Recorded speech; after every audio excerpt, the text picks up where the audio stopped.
YouTube channel. आज के lecture हम डिस्कस करने जा रहे हैं क्लास 10 के प्रीवियस ईयर के मोस्ट इंपॉर्टेंट क्वेश्चंस के बारे में डिस्कस करेंगे। सबसे पहला क्वेश्चन है व्हाट इज प्यूबर्टी। प्यूबर्टी क्या होता है, इसमें ये बताना है कि प्यूबर्टी क्या होता है। प्यूबर्टी एक ऐसी स्टेज होती है जिसमें क्या होता है, चेंजेस क्रिएट होते हैं। किसमें चेंजेस क्रिएट होते हैं? गर्ल्स और बॉयज में प्यूबर्टी के समय चेंजेस क्रिएट होते हैं जिसमें उनकी बॉडी में जो हार्मोन्स होते हैं वो मैच्योर होते हैं, बॉडी के कुछ ऑर्गन्स होते हैं वो मैच्योर होते हैं, अपना एक प्रॉपर फंक्शन परफॉर्म करते हैं। गर्ल्स या बॉयज जो है उस प्यूबर्टी स्टेज में क्या होते हैं, मैच्योरेशन क्रिएट होता है, उसे कहते हैं प्यूबर्टी। अगर क्वेश्चन में प्यूबर्टी एज पूछी गई कि गर्ल्स और बॉयज की प्यूबर्टी एज क्या होती है, तो बॉयज की होती है 13 to 14 ईयर और गर्ल्स की कितनी होती है 10 to 12 year. The next question is, इसी में पार्ट में पूछा गया mention two function of each. Testis और ओवरी का दो फंक्शन बताना है। सबसे पहला फंक्शन है टेस्टिस का कि ये स्पर्म के फॉर्मेशन में हेल्प करता है और दूसरा फंक्शन ये है कि ये टेस्टोस्टेरोन हार्मोन की सिंथेसिस में हेल्प करता है।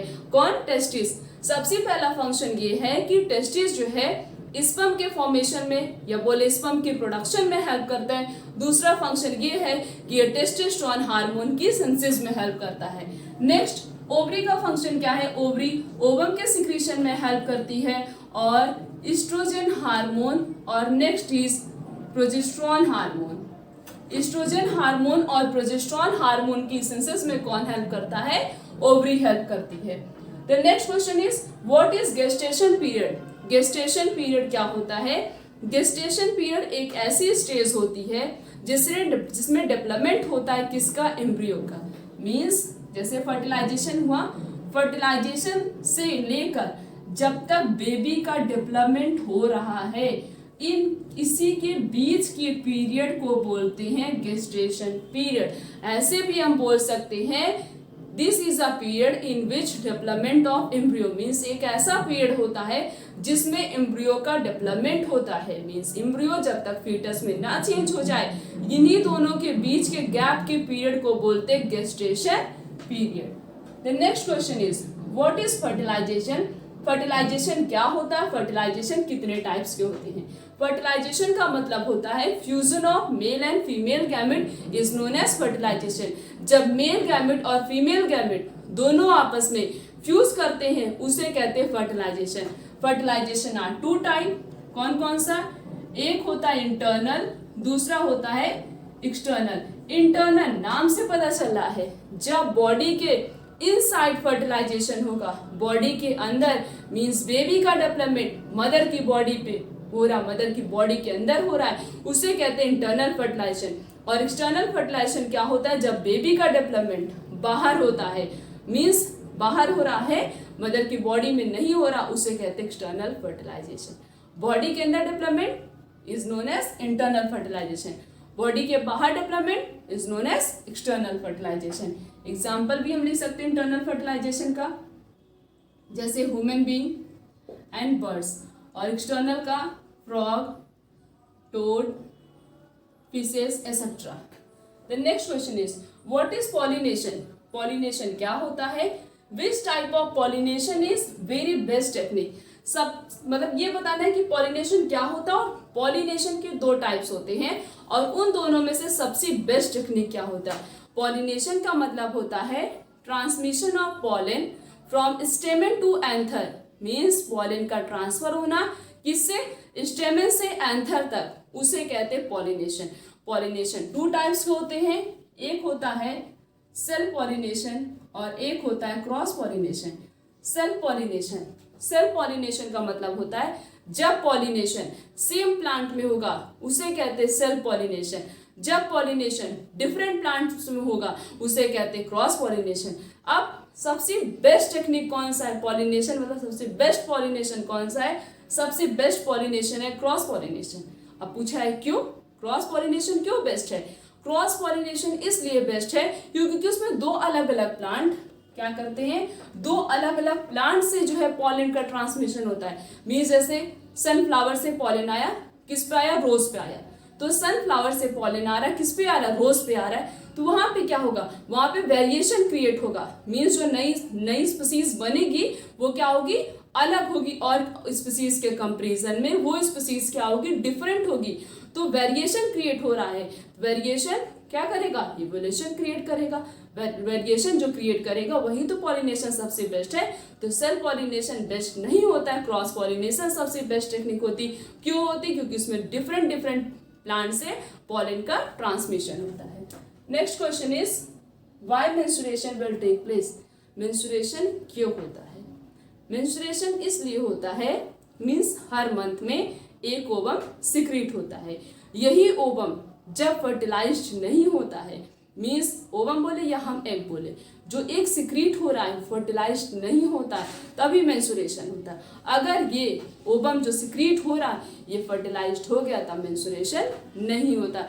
मीन्स जब तक ये जो एग सिक्रीट हो रहा है ये फर्टिलाइज्ड नहीं होता, अनफर्टिलाइज्ड के केस में मेंस्ट्रुएशन होता है। बट अगर यही फर्टिलाइज्ड हो गया तब मेंस्ट्रुएशन नहीं होता, तब वो लेडी प्रेग्नेंट हो जाती।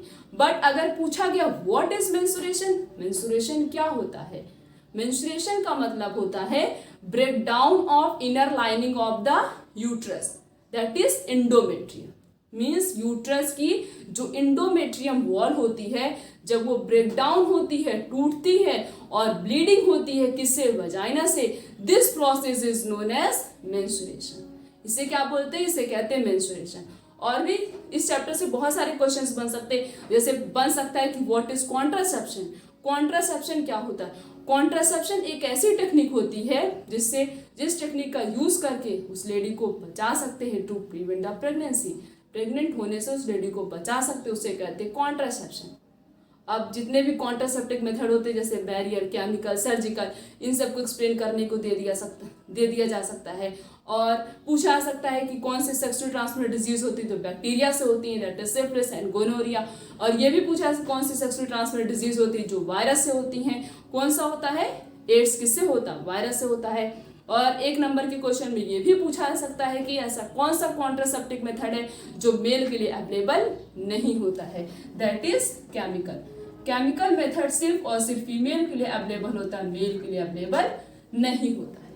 और अगर ये पूछा गया ऐसी कौन सी टेक्निक है जो मेल और फीमेल दोनों यूज कर सकते हैं, सबसे बेस्ट टेक्निक है सर्जिकल मेथड। मेल और फीमेल दोनों के लिए अवेलेबल होता है। मेल के लिए जो होता है उसे क्या बोलते हैं, वेसिकोटॉमी। फीमेल के लिए जो अवेलेबल होता है उसे क्या बोलते हैं, ट्यूबिकोटॉमी बोलते हैं। एक्सप्लेन करने को भी दे दिया जा सकता है ट्यूबिकोटॉमी, वेसिकोटॉमी। अब ये भी पूछा पॉलिनेशन क्या होता है, वो तो हमने स्टडी कर लिया पॉलिनेशन क्या होता है। किस तरीके से फर्टिलाइजेशन होता है फ्लावर में, ये भी क्वेश्चन बन सकता है। और अगर मेल रिप्रोडक्टिव सिस्टम से क्वेश्चन बन रहा है तो मेल रिप्रोडक्टिव सिस्टम से एक क्वेश्चन तो बहुत इंपॉर्टेंट है, और वो ये क्वेश्चन है कि टेस्टिस जो है एब्डोमिनल कैविटी के बाहर एक पाउच लाइक स्ट्रक्चर में क्यों प्रेजेंट होता है। बहुत बेसिक क्वेश्चन है, बहुत ज्यादा इसके चांसेस है पूछे जाने के। क्यों प्रेजेंट होता है, इसके पीछे रीजन ये है कि हमारी बॉडी का टेम्परेचर ज्यादा होता है और टेस्टिस को स्पर्म के फॉर्मेशन के लिए कम टेम्परेचर की जरूरत होती। इसी वजह से वो एब्डोमिनल कैविटी के बाहर एक पाउच लाइक स्ट्रक्चर में प्रेजेंट होता है, उसे कहते हैं scrotum. To maintain the temperature for the formation of sperm, temperature को मेंटेन करने के लिए, स्पर्म के फॉर्मेशन के लिए टेस्टिस एब्डोमिनल कैविटी के बाहर एक पाउच लाइक स्ट्रक्चर में प्रेजेंट होता। अब उसको टेम्परेचर कितना चाहिए, उसको टेम्परेचर चाहिए 2 degree Celsius to 3 degree Celsius. क्या करने के लिए, स्पर्म के फॉर्मेशन के लिए टेस्टिस को 2 डिग्री सेल्सियस से 3 डिग्री सेल्सियस टेम्परेचर चाहिए। और अगर फीमेल रिप्रोडक्टिव सिस्टम से क्वेश्चन बनेगा तो उससे यही क्वेश्चन बन सकता है कि मेंस्ट्रुएशन क्या होता है, ये तो क्वेश्चन हो गया। और ओवरी का फंक्शन पूछा जा सकता है। इम्प्लांटेशन क्या होता है, इम्प्लांटेशन क्या होता है, जब एम्ब्रियो यूट्रस की वॉल से अटैच आता है उसे कहते हैं इम्प्लांटेशन। और किस तरीके फर्टिलाइजेशन क्या होता है, फर्टिलाइजेशन कैसे होता है, ये क्वेश्चन पूछा जा सकता है। अगर एसेक्सुअल मोड ऑफ रिप्रोडक्शन से क्वेश्चन बने, मीन्स जो एसेक्सुअल मोड ऑफ रिप्रोडक्शन, तो बाइनरी फिजन, मल्टीपल फिजन के बीच में डिफरेंस पूछा जा सकता है और उसके एग्जाम्पल पूछे जाते हैं। और साथ साथ में जो अमीबा में होता है बाइनरी फिजन वो कैसे होता है उसका डायग्राम पूछा जाता है। मल्टीपल फिजन किस तरीके से प्लाज्मोडियम में होता है, किस कंडीशन में होता है, ये पूछा जाता है। स्पोर फॉर्मेशन क्या होता है और स्पोर फॉर्मेशन किस में होता है, स्पोर फॉर्मेशन किस में होता है, राइजोपस में होता है। और स्पोर फॉर्मेशन में क्या होता है, स्पोर फॉर्मेशन में स्पोर्स क्या होते हैं, वो डिस्पर्स होते हैं एयर्स में। और उसी स्पोर से क्या होता है, नई स्पीसीज का फॉर्मेशन होता है, उसे कहते हैं स्पोर फॉर्मेशन।